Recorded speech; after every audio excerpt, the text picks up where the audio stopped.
isn't there. A dream, an optical illusion, a phantom, a city in the sky, a mirage are seen without cause. So too the world's diversity. Non-origination must be complemented by the explanation of ungraspability and absence of primary cause. In proving non-origination, my I does not come to naught. When taught there is no primary cause, dogmatists become afraid. How, whereby, whence, wherein can becoming have no cause?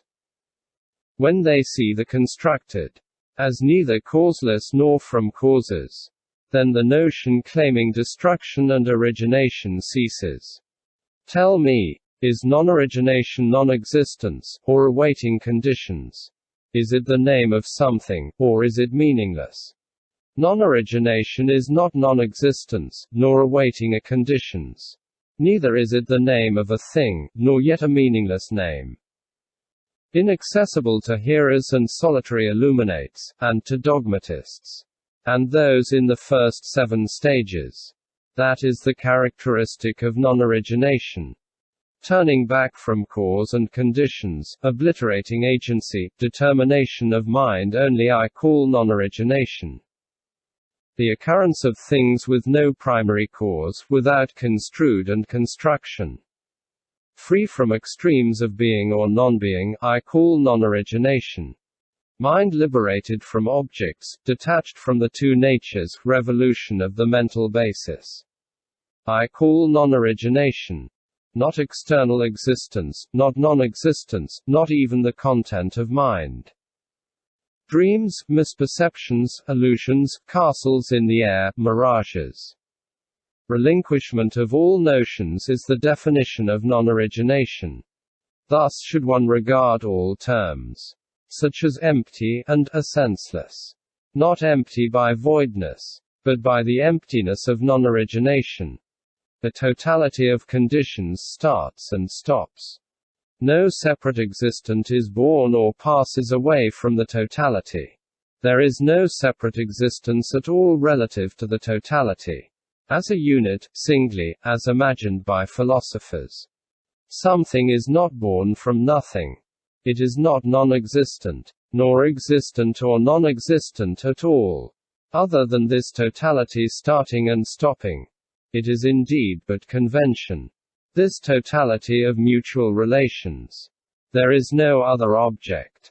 Besides a collection of particular conditions. Because there isn't anything produced, non-origination is free of philosophical failings. I point out only collectivity. But it is not realized by the ignorant. Anyone for whom anything may be produced at all separately from a collectivity is to be known as an advocate of unreason, who denies collectivity. If collectivity were a lamp illumining things, something would exist somewhere separate from collectivity. Things construed by the naive as existing separately from collectivity have no existence of their own, indeed have not come to be, by nature like space. The non-origination of the wise is different from the others, the essence of attainment. Of which kind of non-origination there is acceptance in its non-origination. When one sees this whole world is a collective, that this is all a collective, then the mind is concentrated. Ignorance, craving, activity, and so on, would be the internal collective. A vessel made of clay formed into a hollow, rope, and so on, seeds and elements, etc., are external. If anything were born other than by conditions, it would not consist of a collective. They are not invariables in the science of reasoning. If what's produced is not existent, relative to whose perception would that be? These produce each other. Hence they are known as conditions. The phenomena of heat, fluidity, motion, and solidity are imagined by the naive. This is a totality, there is no phenomenon. Hence the lack of independent existence. As a physician prescribes the type of treatment according to the illness. And there is no division in the science. But treatment is distinguished by the type of illness. So do I teach the family of beings. according to the afflictions with which they are troubled, after having ascertained the power of being's capacities. My teaching is not divided by the distinction of afflictions and capacities. The vehicle is one, the peaceful eightfold path. Quote, at that point Mahamati, the great bodhisattva, went on to say this to the Blessed One. Impermanence is conceived as impermanence by all philosophers. Blessed One, and in all the recitals of instruction it is also taught by you that all formations are impermanent, having origin and dissolution. Is this right, Blessed One, or wrong? How many kinds of impermanence are there, Blessed One? Quote, the Blessed One said, impermanence is imagined in 8 ways in all by dogmatists, but not by me. What 8 ways? Some just say, starting and stopping is impermanence. But starting, Mahamati, is origination. Impermanence is unoriginated. Others describe impermanence as the cessation of existence. Others say form itself is impermanent. Others say change in form is impermanence.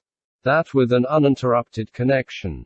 Dissolution of the particular characteristics of all phenomena, like the change in milk turning into curd, an indivisible destroyer is active in all things, not permanence.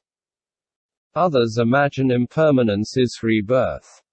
Others imagine impermanence is the non-existence of things. To others, impermanence as non-origination of all things is due to the inherence of impermanence therein. Now then, Mahamati, impermanence as the non-existence of things means no apprehension due to the perishing of the particular characteristics of elemental matter, the inertness of an element in itself. Impermanence as non-origination means the inapplicability of reality or unreality as permanent or impermanent. The non-seeing of all phenomena being non-seeing from investigation of the ultimate particle. This is a reference to non-origination, not origination. This, Mahamati, is the definition of impermanence as non-origination, which philosophers fail to understand, and hence hasten to a doctrine of impermanence of origination. Furthermore, Mahamati, if impermanence exists according to anyone, even by the construction of his own thinking, what exists is permanence, not impermanence. Why? Because impermanence doesn't destroy itself. In this case, Mahamati, the non-existence of all things is the effect of impermanence. And the non-existence of all things is not found other than by dint of impermanence, like a club, stone, or hammer that breaks other things without being broken itself. This is seen as perception of mutual indistinguishability. Hence impermanence is the cause, non-existence of all things is the effect, but there is no such distinction between effect and cause as this is impermanence, this is the effect. Because of the lack of distinction between effect and cause, all things are permanent, because of the non-existence of a primary cause of existence. Indeed, the non-existence of all things, Mahamati, is groundless. But this is not understood by unenlightened ordinary people. A cause does not produce a dissimilar effect. If it did, there would be an effect dissimilar to the impermanence of all things. If it be supposed there no division of effect and cause, yet the division of their effect and cause is evident. If, however, impermanence were non-existence, it would also fall into description of activity and cause as existing, or would be contained in all things as the same nature. And because of falling into description of activity and cause as existing, impermanence itself would be permanent, and so because of their impermanence all things would be permanent, would thus become permanent. Hence the impermanence within all things would fall into the 3 times. Then whatever form is past, it disappears together with it, and the future has not occurred. Because of the unoriginated nature of form, impermanence is also indistinguishable from presently occurring form. Form is a particular combination of elements. The material nature of the elements does not perish, having nothing to do with other and not other. Because of the non-perishing of all elements, the entire material world is represented by all the philosophers in terms of origin, stasis, and change. What else is impermanent apart from the elemental matter whose impermanence is conceived by philosophers? The elements don't start or stop due to adherence to their own essential characteristics. Now starting and stopping is impermanence. The elements do not begin within what exists. Because of inherence of mutual differences, distinction is not begun. Because of that absence of distinction of theirs in having no renewed beginning, joining the divided, they come to conceive of impermanence as pertaining to not beginning.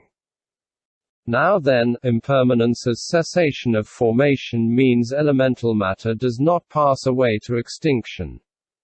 Extinction, mahamati, is the passing away of elemental matter examined down to the ultimate particle.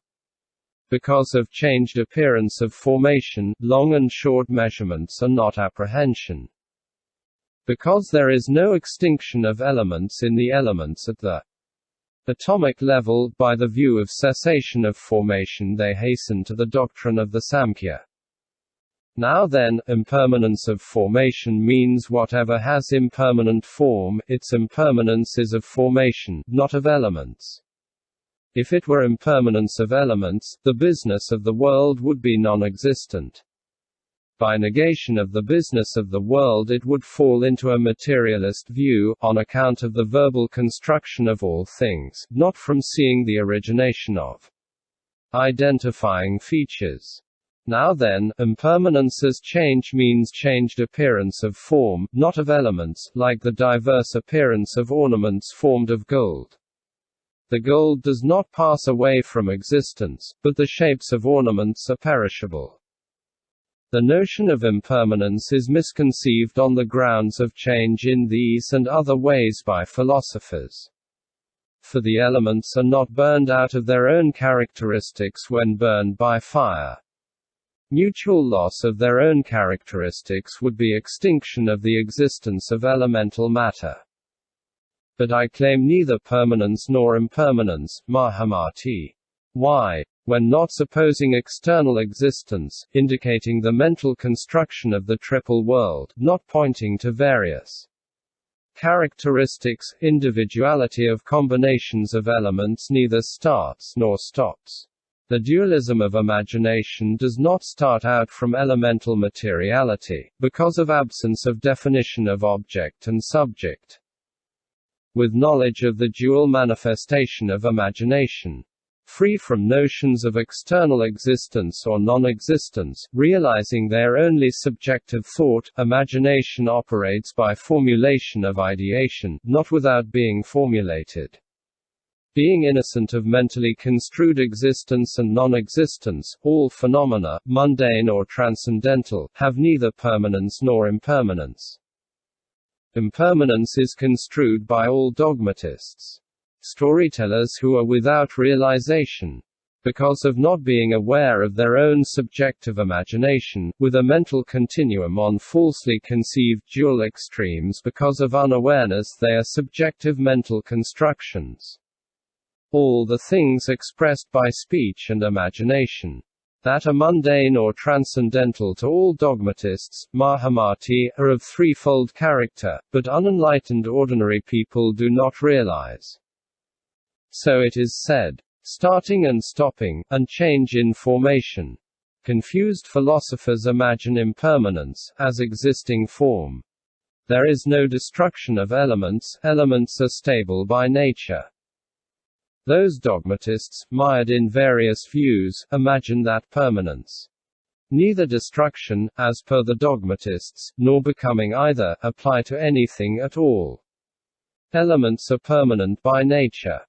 Of what do they conceive impermanence? This all consists of thought. Thought operates divided into two. Self and possession are not really there as subject and object. All the way up to the primal abode of Brahma is only mind, I say. Brahma and all the rest is not apprehended apart from the content of mind. Chapter 4 Realization. At that time Mahamati, the great bodhisattva, also said this to the Blessed One, "Please teach me."